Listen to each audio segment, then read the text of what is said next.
this is Mary Beth Margolis from MMTV, and I'm here this morning on Conversations with Kate. Kate Lipper-Garabedian, our state representative, is joining us for some updates today. Good morning, Kate. Hi, Mary Beth. So nice to see you. Happy New Year. Happy New Year to you. I hope you and your family enjoyed the holidays and are faring well in all this cold January weather. We're doing our best, and I hope the same is true for you and yours. Thank you. Yes, indeed. So, you've had a busy end of the year at the legislature, we just wanted to check in and get some updates.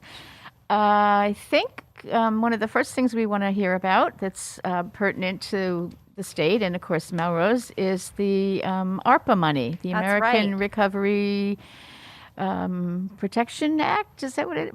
Progress, maybe? Progress, perhaps? Yeah, right, okay. Right. So I know the governor finally signed off on the legislature's requests. That's correct. So maybe you can tell us a little bit about that. What, $8 billion or something? Well, so certainly it's billions of dollars. It's about $4 billion for this pot of money. Okay. We got about $5 billion from the federal government that goes directly to the state to determine how to use. That's in addition to the millions and millions of dollars that went out directly to municipalities, including Melrose, Wakefield, and Malden. Each have their own pot that their city and town councils will work with leadership to consider how to deploy. And so for the bill that the governor signed in December, that draws from the state's bucket of money from the federal government, from ARPA, as well as state surplus money that we had. And so I've been referring to it as sort of our first COVID-19 recovery bill. Okay. We still have money remaining from the federal government to do a second round of that, in addition to any state funding that we're continuing to, realize. That has to be they have to spend it within 5 years or That's something. That's right. Is that it? Yeah. We have multiple years in which to spend it. So we can be really thoughtful and deliberative to make sure that we're targeting the money in ways that are really critical for dealing with the public health and economic fallout from the pandemic, as well as being forward thinking about standing up structures or programs that can really have a long shelf life to really improve the lives for everyone in Massachusetts. In fact, I took the floor of the House for my inaugural speech during this time and referenced this bill as really perhaps changing life trajectories for people. And I don't think that was an exaggeration. This is a lot of money that could really is going to be used in ways that are incredibly meaningful for our communities. Does that pot of money, does some of that get distributed to the local communities, or has that already been done? It's yes, it will get distributed to local communities. So, the large portion of that money is going to state programs that are administered by different state agencies. Right. And that will go either directly, through formulas to the various organizations at the local level or the municipalities that are responsible for implementing the programs. Okay. Other money will go through earmarks, local investments directly to cities and towns. So, the legislative delegation that represents the 32nd Middlesex, my district, I share Wakefield and I share Malden and I have all of Melrose, and then there's our Senate counterpart. For the three communities in my district, there's about $2 million of direct earmark money that I championed, including here in Melrose, for example. There's money that's going to go to the public schools to address the high school elevators. So that there's one that, or maybe both, are really problematic for our students and faculty with mobility impairments, and so making sure that we upgrade them. And then there's additional money that's going to go directly to Melrose City Hall to support, I think, maybe a consultant coming on full time to help our small businesses and our nonprofit sectors with the recovery from COVID. Sort of economic development, exactly. Maybe. Right, yeah. And, Wakefield, which is another of my communities, has an economic development person at Town Hall. I think Melrose has long been interested in one. So this may be the sort of seed money to establish that position, and I'm thrilled that, the legislature supported my initiative and request and included that in the final law. Likewise, in Wakefield, I championed money to go directly to the town to support replanting of trees. So important for our climate goals, as well as there was a lot of damage that was created by a 2020 microburst storm, you may recall. Yes, right. So, and then Malden, likewise, there's money going directly to the city of Malden for different departments. There's also money going to a number of nonprofits that support not only Malden, but the whole district, like Bread of Life, housing families, food and housing security being so critical right now. And didn't I hear you were able to work to get some funds for the food drive, which is That's a new right. Melrose nonprofit. That's correct. Exactly. The food drive is phenomenal. Jana and Jimenez, Yes, and working really closely with another organization like Bread of Life in Malden. Right. So that's right. So those are, the local earmarks, and also sort of the, the funding that sort of goes out statewide through formulas or to existing programs that are supporting areas like food security and housing security. We put almost $1 billion, nearly a quarter of all the money is going into our healthcare system, including mental and behavioral health supports and services and community-based primary care. We also did a sizable amount of money going directly to low-income workers. So these were our frontline workers, our essential workers who took on, tremendous personal risk to continue to work in person during the pandemic. And so the administration will now be deploying $500 million through, bonus pay essentially to thank them for keeping the Commonwealth running during such a scary time. So they'll actually be getting like a check in the mail that says kind of thank you for your extraordinary acknowledging service. That. That's right. So there's also, we talked about, I saw you at the Rotary a few weeks ago. There's Massachusetts, I saw, got some national press for the way in which we deployed some of our COVID money to support small businesses. We did a lot of rounds of grant funding, and I noticed and was thrilled that so many small businesses in Melrose, Wakefield, and Malden were recipients of that funding.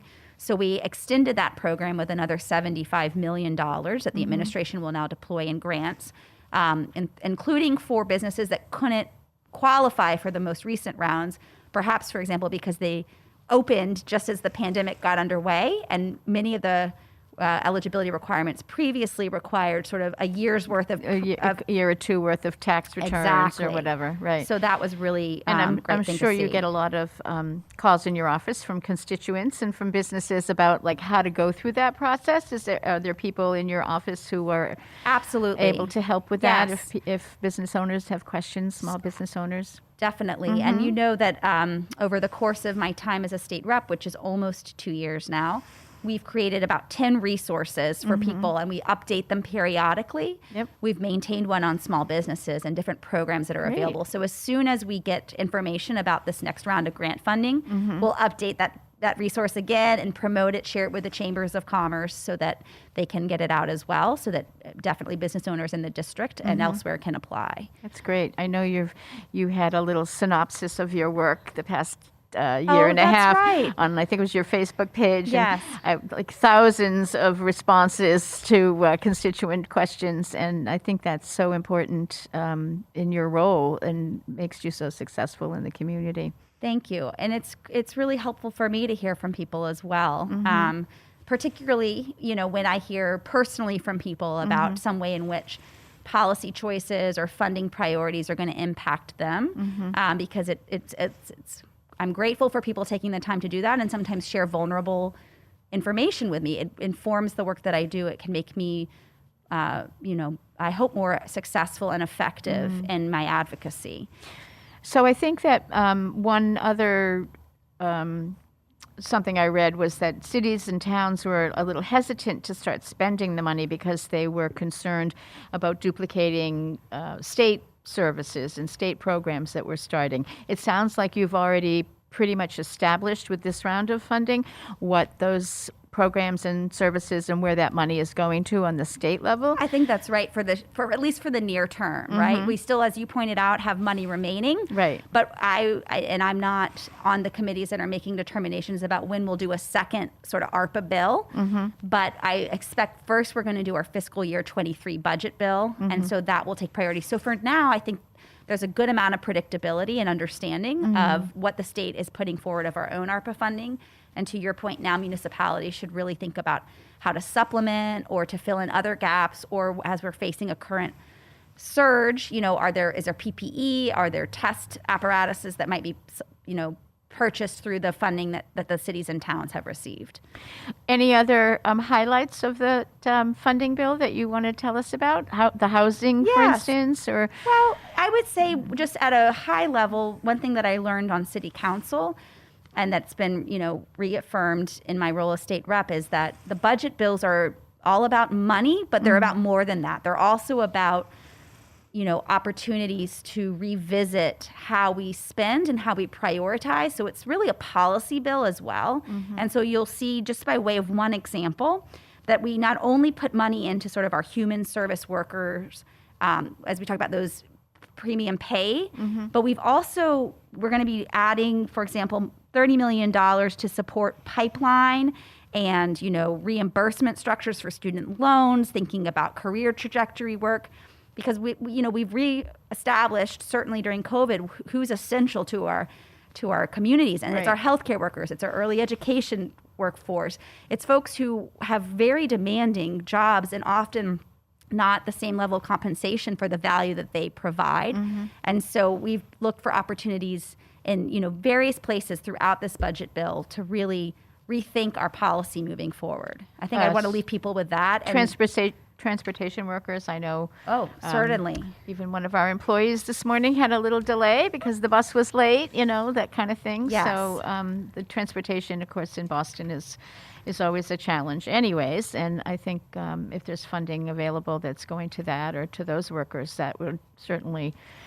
Yes. And I know, as shortly before I joined the legislature, the House took a really critical vote around our transportation infrastructure, mass transportation, public transportation, and a funding mechanism to enhance service and access and quality. And I know there remains real interest in doing that this session. We definitely need to. It's a critical component for daily life, for our climate goals, and, for economic development as well. Exactly. Yes. So Great. Good.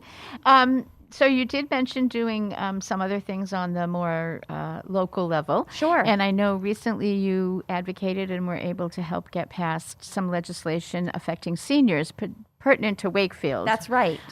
So maybe you can tell us a little bit more about that Yes, in I'd terms love of to. property taxes and That's how that, right. and if and when that might be able to be available or helpful in Melrose. Perfect. So I'm Vice Chair of Elder Affairs, so thinking about ways in which we sort of support our seniors, including to be able to continue to live in the community, in the homes that they love, has been front of mind. And to your point, Wakefield a couple years ago passed what we call like a home rule petition. So it's a petition that then goes to the state for approval. And this was for a property tax exemption program for seniors to increase sort of the eligibility, to expand it to more seniors within the community, to have a little bit of a lesser property tax burden and redistribute it beyond the seniors to, other homeowners, like someone in my age bracket.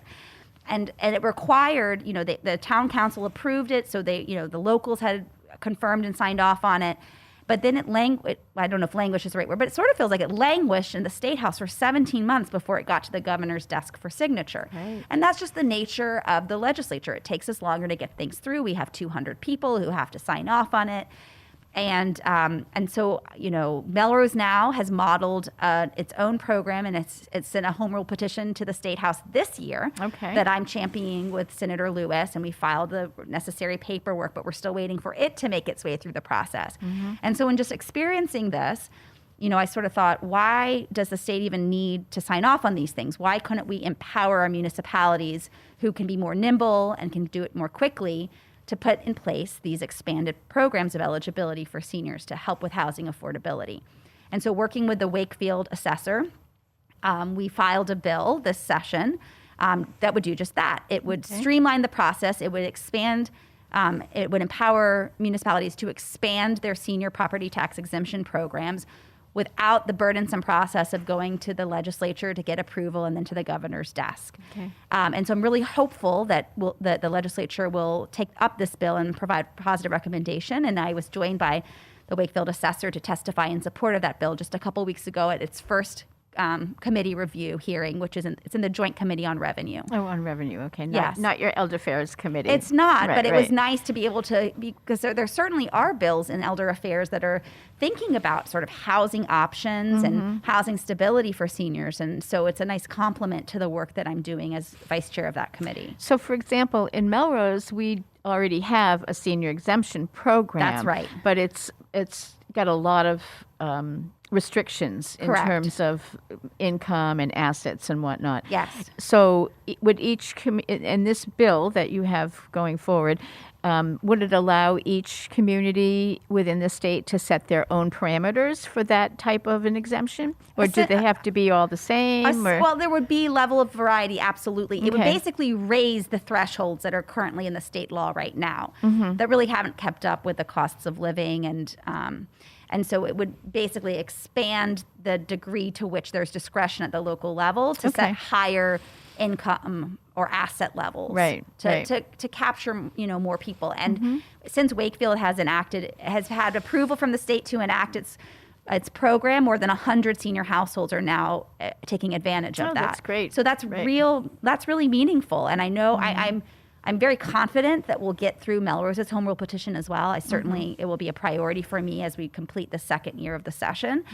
However, it would have been lovely for Melrose to have been able to go ahead and already have it in place. Just do it with their own city council. Correct. And make their own mayor. Yes, exactly. Good. Yeah, so that's one of the 30-something bills I filed. Look forward to that. As a senior now, I have to keep advocating for all of those things, just in case we ever need to take advantage of them. Well, fair enough, and we want to keep you here, so. Thank you. Yes, Thank you. Absolutely. I think the last time we talked, you were just beginning to explore a new field, shall we say, on blockchain and Bitcoin. That's and right. all of that, like technocurrency. Yes. That's beginning to become a little bit more public, shall we say. You're certainly seeing it a lot. Yeah. Right? So update us on that. What's happening with that? Anything? Yes, thanks for the question. So you're right. One of the other bills that I filed this year was around creating a commission to study blockchain technology and cryptocurrency to the degree that that's really a burgeoning industry and that it's something that will likely become more and more incorporated into our lives, and give space for a commission to study that and then to report out to the legislature and other policymakers recommendations about how to appropriately foster that technology in the Commonwealth. It's already here, but there may be opportunities for workforce development, for economic development, for better processing of government transactions and the work that's supporting our constituents through blockchain technology. And so we had a really successful hearing before the first committee of review. And I'm waiting to hear, see what the result will be of that, if we'll get a favorable recommendation. And at the same time, the chair of the Labor and Workforce Development Committee, the House chair, reached out to me and said, I see that you're leading on this. What do you think about setting up a House caucus to start to examine blockchain technology? Because I think there's something really here. He'd actually been, I think, the first legislature in the state, if not more broadly, to receive a campaign contribution in Bitcoin and had to work with the state authorities. This was a decade or so ago. And he's always jokes, like, if only I'd held on to that, what it would be worth now, right? But I don't think you can really do that. I think you have to convert it. So we've done that. And it's been, I've already on several other caucuses. This is the first time I'm in a leadership position. We're co-chairing that. And we're just bringing together, several dozen House members now to meet monthly to just hear from an expert in the field. And it's been great. And so this month, for example, we're going to be joined by a professor from MIT who also founded the MIT Crypto Economics Lab, just to sort of talk about this space, what is blockchain technology, and how might governments be thinking about deploying it in various transactions and work streams that are ongoing to just improve processes and improve security and protections. So I'm learning a lot from it, and I'm excited to see sort of what the caucus sort of leans in on. To the degree that this bill that I referenced maybe moves this session, that would be great. If not, we could always refile it in a new session and also think about additional legislation that we might think is appropriate based on all the learning that we're doing. I was just going to ask you, do you feel like this will lead to further regulation of that industry? Or? It definitely could, or sort of some pilot, supporting some pilot projects, creating sort of regulatory sandboxes to allow, entrepreneurs to start to innovate in this space. The Mass Tech Collaborative is sort of a think tank that gets a lot of funding from the state, and it's identified blockchain technology as one of the more promising practices. It's been doing some test programming and technical assistance with municipalities to think about incorporating blockchain into some of their standard sort of licensing approaches or dog tags, maybe. There are any number of ways in which this kind of technology may make it more streamlined. Right. And so certainly to the degree that the legislature can play a role in carefully evaluating and providing some opportunities to test, I think would be really great. We were seeing that certainly in other states. Rhode Island, with whom I've met, with one of their commissioners, updated its state laws around some licensing to enable more cryptocurrency organizations to get appropriately recognized, for example. So there's a lot of ongoing work there. So at this point, can you take a donation in Bitcoin?